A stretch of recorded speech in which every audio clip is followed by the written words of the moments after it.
नलिनी पांडे। पिछले दिनों दिल्ली से सटे गाजियाबाद में 2 नाबालिग बच्चों के धर्मांतरण की खबर आई थी। गिरोह ने ऑनलाइन गेमिंग के जरिए बच्चों को अपने जाल में फंसा था। अब इसी केस में पुलिस को बड़ी कामयाबी हाथ लगी है। ठाणे पुलिस ने महाराष्ट्र के रायगढ़ से मास्टरमाइंड शहनवाज उर्फ बद्दू को गिरफ्तार कर लिया है। अब यूपी और महाराष्ट्र की पुलिस नेटवर्क के तार खोजने में जुट गई है। ये पूरी रिपोर्ट देखिए।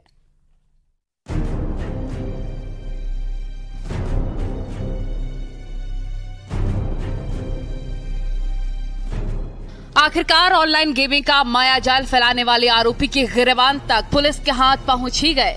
शहनवाज मकसूद खान उर्फ बद्दू कानून के शिकंजे में आ ही गया। इस तरह बद्दू की तलाश में जमीन आसमान एक करने वाले पुलिस को बड़ी कामयाबी हाथ लग गई, जो नाबालिग बच्चों को टारगेट करके उनके धर्मांतरण का जहर पूरे देश में बांट रहा था। ठाणे पुलिस ने महाराष्ट्र के रायगढ़ से बद्दू को अरेस्ट कर लिया है। गाजियाबाद में मौलवी रहमान के पकड़े जाने के बाद शहनवाज मकसूद खान उर्फ बद्दू भागता फिर रहा था। एक हफ्ते से वो पुलिस को चकमा दे रहा था, लेकिन उसकी सारी कोशिशें धरी की धरी रह गई। मुंब्रा के रहने वाले बद्दू की ठाणे में होने की बात सामने आई थी। महाराष्ट्र और यूपी पुलिस उसके पीछे हाथ धोकर पड़ी थी। बद्दू ऑनलाइन गेमिंग ऐप के जरिए नाबालिग बच्चों को उकसाता था। बच्चों को फंसाने के बाद वो अवैध धर्मांतरण का गंदा खेल खेलता था।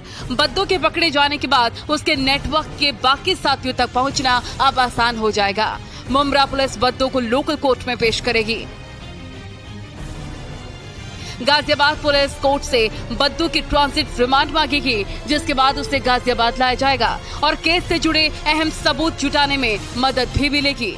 बद्दू से पहले गाजियाबाद पुलिस ने मस्जिद के मौलवी अब्दुल रहमान उर्फ नन्नी को गिरफ्तार किया था। उसी की निशानदेही के बाद पुलिस बद्दू तक पहुंच पाई है। धर्मांतरण मामले में मुख्य मास्टरमाइंड शहनवाज मकसूद खान को मुंब्रा पुलिस, गाजियाबाद पुलिस, साथ ही अलीबाग की पुलिस की संयुक्त कार्रवाई के चलते गिरफ्तार कर लिया गया है। अब देख सकते हैं मेरे पीछे ये मुंब्रा पुलिस थाने की दिखाई आपको दे रहा है और इसी पुलिस थाने के अंदर मकसूद खान जो शहनवाज है उसको रखा गया है। कुल मिलाजुलाकर पिछले 12 दिनों से जो एक्टिविटी चल रही थी धर्मांतरण मामले को लेकर, जिस मास्टरमाइंड की तलाश थी, गाजियाबाद की पुलिस की अलग अलग 2 से 3 टीमें यहाँ पर पहुंची थी, लगातार इसकी सर्चिंग कर रही थी। मुंब्रा पुलिस भी सर्चिंग कर रही थी क्योंकि जो मुख्य आरोपी था वो मुंब्रा क्षेत्र से जुड़ा हुआ था। जैसे ही आरोपी को भनक लगी कि गाजियाबाद की पुलिस उसे धर्मांतरण के मामले में मुंब्रा में अरेस्ट करने आ रही है, उसके बाद वो फरार हो चुका था। उसके बाद लगातार वो लोकेशन अलग अलग चेंज कर रहा था, लेकिन हाल ही में मुंब्रा पुलिस साथ ही गाजियाबाद पुलिस को उसका लोकेशन एक ट्रेस हुआ और वो लोकेशन था मुंबई का वर्ली इलाका। और जैसे ही गाजियाबाद पुलिस, मुंब्रा पुलिस मुंबई के वर्ली इलाके में एक दिन पहले वहां पर पहुंची तो वहां पर पता चला, वर्ली पुलिस थाने की टीम सबसे पहले पहुंची थी और पुलिस जैसे ही टीम पहुंची तो वहां पर पहुंचा जिस शख्स के घर पर पुलिस की टीम पहुंची है, उस शख्स का जो मकान, जिसके नाम पे मकान था, उनका नाम था मुजबिर रहमान शेख। और मुजबिर रहमान शेख के 2 बेटे हैं जिनका नाम तौसीफ शेख और आर्यन शेख बताया जा रहा है। उन दोनों को भी गाजियाबाद पुलिस और मुंब्रा पुलिस की टीम ने अपने साथ डिटेन कर लिया, उन्हें हिरासत। गाजियाबाद में ऑनलाइन गेमिंग जिहाद की ऐसी साजिश का खुलासा हुआ है जिससे पूरा देश दंग रह गया। चौंकाने वाला खुलासा ये हुआ है कि इसके साजिश के तार विदेश तक जुड़े हुए हैं। साजिश का ही नतीजा है कि ऑनलाइन गेमिंग के जरिए नाबालिग लड़कियों का धर्म परिवर्तन कराया जा रहा था। दिल्ली एनसीआर में इस गिरोह ने 4 बच्चों को अपना शिकार बनाया। गाजियाबाद के 2 और चंडीगढ़ से 1 और फरीदाबाद से भी 1 बच्चे का ऑनलाइन धर्म परिवर्तन कराया गया। असल में ऐसे गिरोह का पर्दाफाश हो चुका था जिससे पूरे देश में हड़कंप मच गया। पुलिस आशंका जता रही है कि इस शातिर गिरोह का जाल पूरे देश में फैल चुका है। सुरक्षा एजेंसियां जांच में जुटी हैं। बच्चों के धर्म परिवर्तन की खबर सामने आने के बाद से ही गाजियाबाद पुलिस मामले की ताबड़तोड़ पड़ताल कर रही है। साजिश की सारी कड़ियों को जोड़ा जा रहा है। गिरोह के मास्टरमाइंड बद्दू पर शिकंजा कसने के लिए टीम मुंबई तक गई है। वहीं महाराष्ट्र पुलिस भी इस केस के अहम सबूतों को खंगालने के लिए भारी मशक्कत कर रही है ताकि इस नेटवर्क पर जल्द से जल्द नकेल कसी जा सके। इस मामले को लेकर महाराष्ट्र के पुलिस गाजियाबाद पहुंची। धर्मांतरण के इस काले धंधे के अभी तक जुटाए गए साक्ष्यों की जानकारी गाजियाबाद पुलिस से ली गई। गाजियाबाद में बीती 30 मई को कबीरनगर थाना क्षेत्र में 2 नाबालिग छात्रों के धर्मांतरण का सनसनीखेज मामला सामने आया था। इस धर्मांतरण के दौरान उन्हें 3 स्टेज में उनका धर्मांतरण किया गया था, जहां पहली स्टेज में उन्हें खेल खिलाया जाता था, वहीं दूसरी स्टेज में सोशल साइट पर एक नेटवर्क बनाने के बाद उनको कुरान की न्यायतें पढ़ाई जाती थी। इतना ही नहीं, तीसरी स्टेज में जाकिर नाइक की प्रतिबंधित वीडियो दिखाकर उन्हें इस्लाम की तरफ धकेला जा रहा था। गाजियाबाद में एक हिंदू और एक जैन धर्म के नाबालिग लड़के का ब्रेन वॉश करके उन्हें इस्लाम कबूल कराया गया था। दोनों यूथ क्लब चैनल देखकर प्रभावित हुए थे। जांच पड़ताल के दौरान इस चैनल का काला सच सामने आया। गाजियाबाद के दोनों लड़कों के पुलिस से शिकायत उनके अभिभावकों ने की थी, जिसके बाद धर्म परिवर्तन के इस नापाक खेल का खुलासा हुआ था। गिरोह ने केवल लड़कों का धर्म परिवर्तन नहीं कराया, बल्कि 5 वक्त का नमाजी भी बना दिया। गेमिंग के जरिए बच्चों के धर्म परिवर्तन के बाद माँ बाप भी अपने बच्चों को लेकर काफी चिंतित हैं, क्योंकि आजकल टेक्नोलॉजी का जोर है। बच्चे भी अपने माता पिता के फोन का इस्तेमाल करते हैं, जिससे ज्यादातर बच्चे ऑनलाइन गेम खेलने के शौकीन हो जाते हैं। बच्चों को टारगेट करना आसान होता है और इसीलिए ऐसे गिरोह ऑनलाइन बैठे हैं जो इसी फिराक में रहते हैं। और इसी तरह गाजियाबाद में बच्चों के धर्म परिवर्तन का मामला खुला है। हर माँ बाप को सावधान रहने की जरूरत है। सबसे अहम ये है कि उनका बच्चा ऑनलाइन कौन सा गेम खेल रहा है, कहीं उनका बच्चा गलत रास्ते पर तो नहीं धकेला जा रहा। सुरक्षा एजेंसियां बेहद ही चौकन्नी हो गई है। IB ऑनलाइन गेमिंग की तफ्तीश में जुट गई हैं। सुरक्षा एजेंसियां ये पता लगाने में जुट गई हैं कि इस गिरोह के तार आखिर कहां तक जुड़े हैं। न्यूज़ 18 के लिए गाजियाबाद से अमित राणा की रिपोर्ट। तो ऑनलाइन गेमिंग के जरिए धर्मांतरण के मास्टरमाइंड शहनवाज बद्दो को पुलिस ने गिरफ्तार कर लिया है। अब पुलिस बद्दो से धर्मांतरण के विदेशी फंडिंग का राज उगलवाएगी, क्योंकि पुलिस को बद्दो के खाते में काफी कुछ गड़बड़ मिला है। ये रिपोर्ट देखिए।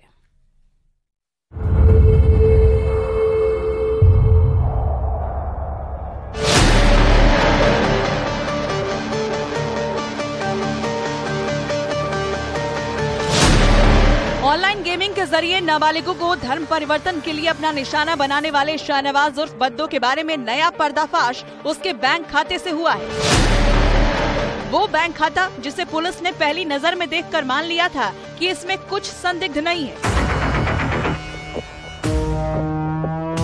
लेकिन पुलिस की टीम तब हैरान रह गई जब उसकी नजर बैंक खाते की डिटेल पर पड़ी।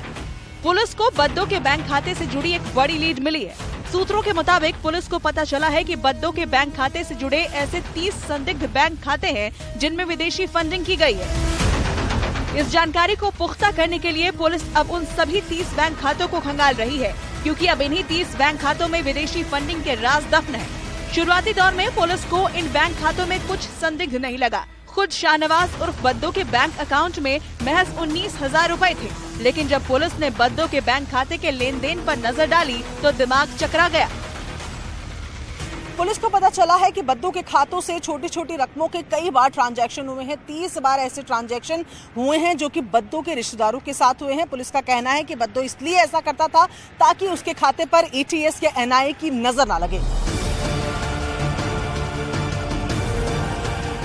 आमतौर पर जब तक किसी बैंक खाते में बड़ी रकम का लेन देन न हो तब तक उस पर बैंक के अधिकारी भी गौर नहीं करते हैं, और यही बात बद्दो भी समझता था। इसलिए शायद वो विदेशी फंडिंग के लिए अपने रिश्तेदारों के 30 खातों का इस्तेमाल करता था और जांच एजेंसियों की आंखों में धूल झोंकने के लिए अपने खाते में मामूली रकम ही रखता था। इसलिए जब पुलिस ने उसके बैंक अकाउंट को खंगाला तो उसमें 19,000 रुपए को देखकर पुलिस को सब कुछ ठीक लगा, लेकिन बैंक खाते को बारीकी से देखने पर बद्दो के शातिर दिमाग का पता पुलिस को चल गया। अब पुलिस जांच करके अपना शक दूर करना चाहती है। बद्दो के बैंक खाते से हुए ट्रांजैक्शन ने शक पैदा किया है, इसलिए पुलिस ने उन सभी बैंक खातों पर शिकंजा कसना शुरू कर दिया है जिसमें बद्दो के खाते से लेन देन हुई है। पुलिस को इन खातों में मोटी फंडिंग होने का शक है, जो इतने टुकड़ों में की गई है कि सभी को जोड़ दिया जाए तो फंडिंग की रकम देखकर किसी का भी दिमाग चकरा जाएगा।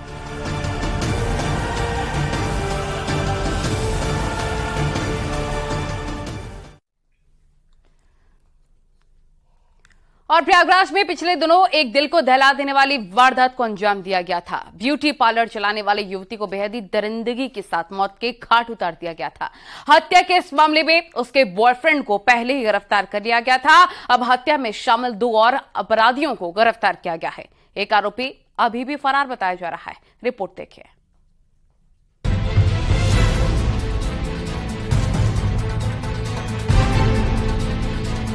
24 मई को ब्यूटी पार्लर संचालिका राज केशर की बड़ी बेरहमी के साथ कत्ल करके हत्या कर दी गई, जिसके हत्या का आरोप उसके प्रेमी पर लगा था। अब पुलिस ने बड़ी कार्रवाई करते हुए लड़की के बॉयफ्रेंड आशीष गौतम के बाद हत्या में शामिल उसके 2 दोस्तों राकेश यादव और दीपक कुमार को भी अरेस्ट कर लिया है। वारदात में इस्तेमाल की गई रस्सी और मोबाइल फोन भी बरामद किए गए हैं। राज केसर अपने पिता की मौत के बाद आशीष गौतम के संपर्क में आए और दोनों लिव इन में रहने लग गए। पिछले 7 सालों से दोनों लिव इन में रह रहे थे। प्रयागराज में 24 मई के दिन इस दिल को दहला देने वाली वारदात को अंजाम दिया गया था। हत्या के बाद शव को सेप्टिक टैंक में फेंक दिया गया था। आरोप है कि राज केशर को उसके प्रेमी आशीष गौतम ने अपने निर्माणाधीन मकान पर बुलाया था। वहां उसके 3 साथियों ने युवती की रस्सी से गला घोंटकर हत्या कर दी थी। शव को उसी मकान के सेप्टिक टैंक में फेंक दिया गया था। सेप्टिक टैंक में शव को फेंकने के बाद प्लास्टर भी करवा दिया गया था। करछना थाना क्षेत्र के बसाही गांव का ये पूरा मामला है। वारदात के 4 दिन बाद ही 28 मई को आशीष गौतम ने दूसरी लड़की के साथ शादी कर ली थी, जिसके बाद लड़की के घर वालों को शक हुआ और बाद में पुलिस भी हरकत में आई और इस हत्याकांड से पर्दा उठा। इस संबंध में सीडीआर और तमाम अन्य साक्ष्यों का विश्लेषण किया जाएगा। ये जानकारी प्राप्त हुई कि आशीष गौतम द्वारा ही कोई न कोई घटना कारित की गई है और उससे पूछताछ की गई तो उसके द्वारा अपने निर्माणाधीन मकान से ये अप्रिता की बॉडी जो है वो रिकवर कराई गई। घटना में शामिल एक आरोपी अभी भी फरार है, जिसके पुलिस तलाश कर रही है। न्यूज़ 18 के लिए प्रयागराज से सर्वेश दुबे की रिपोर्ट। और झांसी में एक सनसनीखेज वारदात को अंजाम दिया गया। यहां पर रिश्ते का कत्ल कर दिया गया। रिश्तेदार ने शख्स की चाकू से गोद कर हत्या कर डाली और इतना ही नहीं, घर वालों ने आरोप भी लगाया है कि आरोपी ने वारदात से पहले मार देने का ऐलान भी किया था, धमकी भी दी थी। रिपोर्ट देखिए।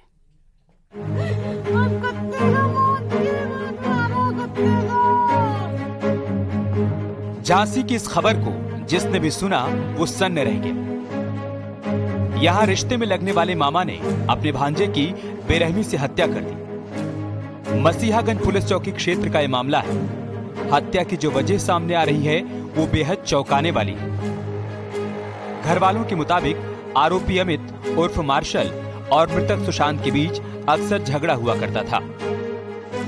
सुशांत की शादी 9 साल पहले हुई थी, लेकिन उसको कोई संतान नहीं था। इसी बात को लेकर अमित सुशांत पर तंज कसता था।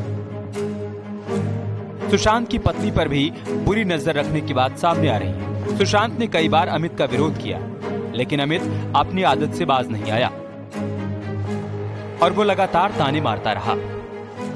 घटना वाले दिन भी दोनों का इसी बात को लेकर झगड़ा हुआ था, जिसके बाद मामा अमित ने सुशांत की चाकू से गोदकर हत्या कर दी।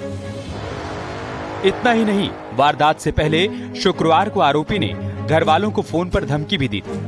अमित ने फोन पर सुशांत के घर वालों को धमकाया कि सुशांत शनिवार का सूरज नहीं देख पाएगा, और हुआ भी ठीक वैसा ही। शनिवार की सुबह पुलिस को सूचना मिली कि झाड़ियों के पीछे एक शव पड़ा हुआ है। पुलिस ने पता लगाया तो शव सुशांत का निकला।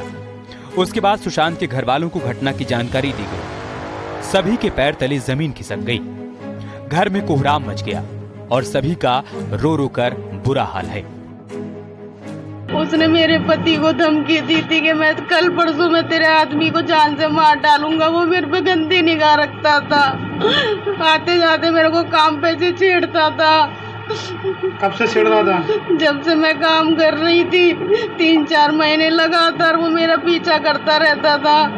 लोग को बताया था, परसों की बात है, कि ये पार्क से हमारे भैया लौट रहे थे, तो उस समय अमित ने उनको रोका पार्क में। वो शराब पी रहा था बैठ के और उनके संग गाली गलौज करने लगा। तो इस चीज़ की सूचना उन्होंने हम लोगों को आके दी कि वो मेरे वाइफ के प्रति इतनी गंदी गंदी गाली गलौज कर रहे हैं। तो इसकी सूचना हमने उनकी मम्मी को और उनकी दीदी को फ़ोन लगा करके दी कि आपके लड़के ने ऐसा ऐसा कांड कराया है, उनके पीठ में एक गुम्मा भी मारा है। तो ये लोग कहने लगे ठीक है, वो आएगा तो हम शाम को उसे समझा देंगे। फिर इसने रात को हमारी नानी को भोपाल में फ़ोन लगा के, मौसी के फ़ोन पर उनको दम दी थी कि ना मैं आपके तुम्हारे पहले प्रिंस को, फिर अंकित को, फिर उसकी माँ को, तीनों को ख़त्म कर दूंगा और कल तुम उसकी मुँह नहीं देख पाओगे। हत्या के बाद से ही अमित उर्फ मार्शल फरार है। सुशांत के घर वाले दहशत में हैं कि आरोपी अमित उन्हें भी नुकसान पहुंचा सकता है। पुलिस ने भी अमित को गिरफ्तार करने की कोशिश तेज कर दी है। तलाशी के लिए कई टीमों को भी लगाया गया है। फिलहाल पुलिस ने घर वालों की शिकायत पर मामला दर्ज कर लिया है। आरोपी के पकड़े जाने के बाद ही खुलासा हो पाएगा कि आखिर हत्या की असल वजह क्या रही। न्यूज़ 18 के लिए झांसी से अश्विनी मिश्रा की रिपोर्ट।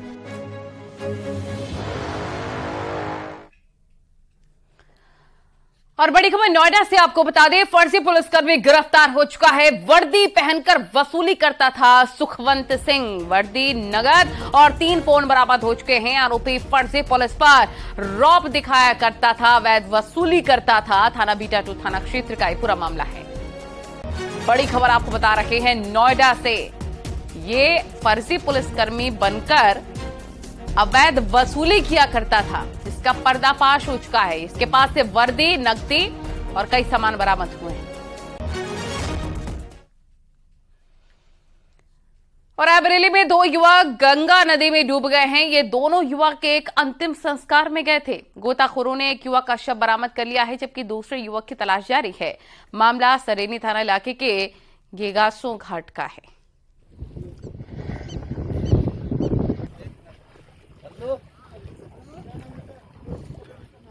उनके घर के यहाँ नहा रहे थे, मना कर रहे थे। हम लोग मना किया कि वहाँ मन नहाने जाओ, वहाँ खतरा है।